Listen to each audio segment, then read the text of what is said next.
Assalamualaikum sahabat Nijos Channel. Salam sejahtera untuk kita semua. Semoga sahabat sehat-sehat saja. Amin. Di video ini kami hadirkan bahasan tentang fenomena sisi gelap pengobatan medis.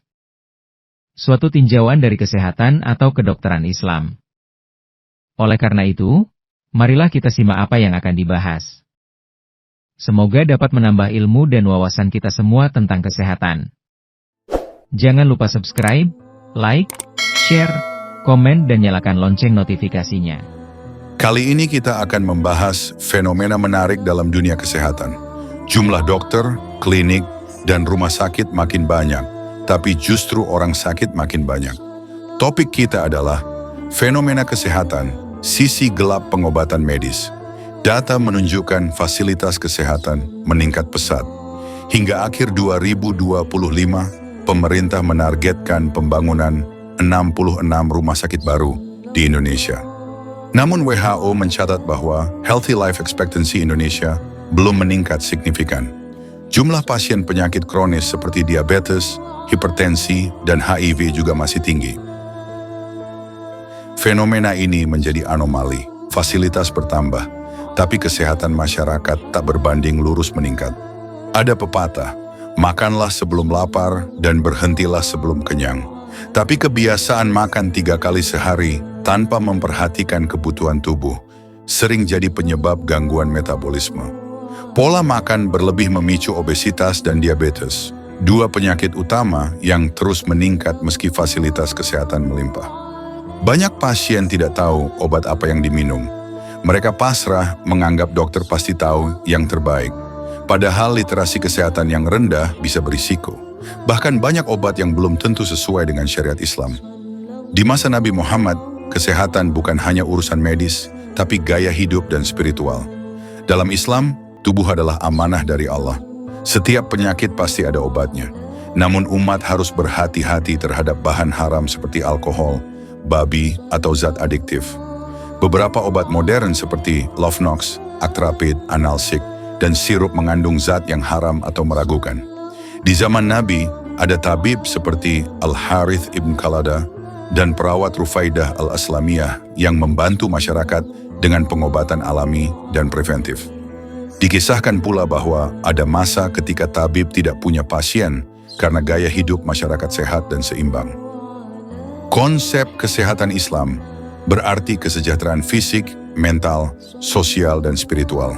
Allah berfirman, makan dan minumlah, tapi jangan berlebihan. Quran Surat Al-A'raf ayat 31. Nabi bersabda, ada 2 nikmat yang sering dilalaikan manusia, kesehatan dan waktu luang. Hadis riwayat Bukhari. Kesehatan Islam menekankan 3 hal utama, pencegahan, pengobatan halal, dan tawakal kepada Allah. Namun, umat Islam kini banyak yang tidak memahami kesehatan Islam. Mengapa?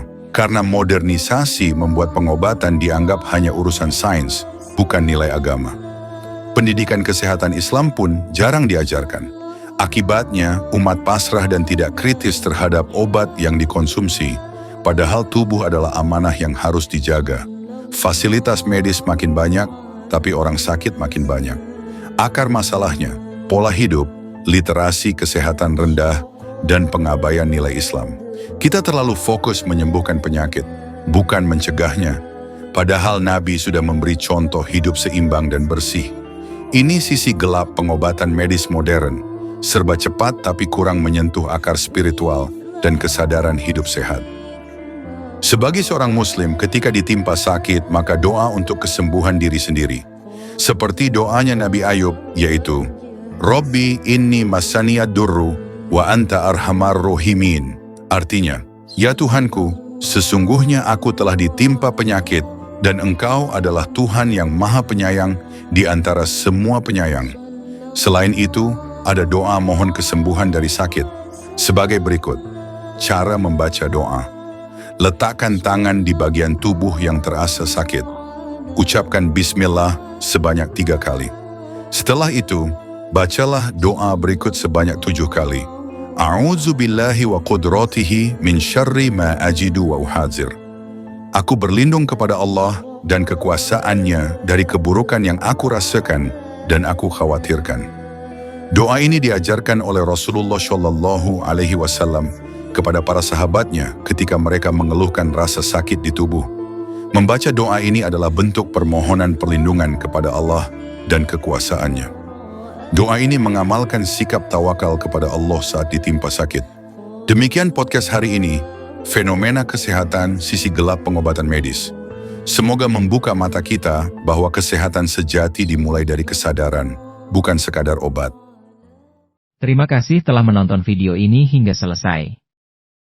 Jika video ini bermanfaat, jangan lupa subscribe, like, share, komen dan nyalakan lonceng notifikasinya.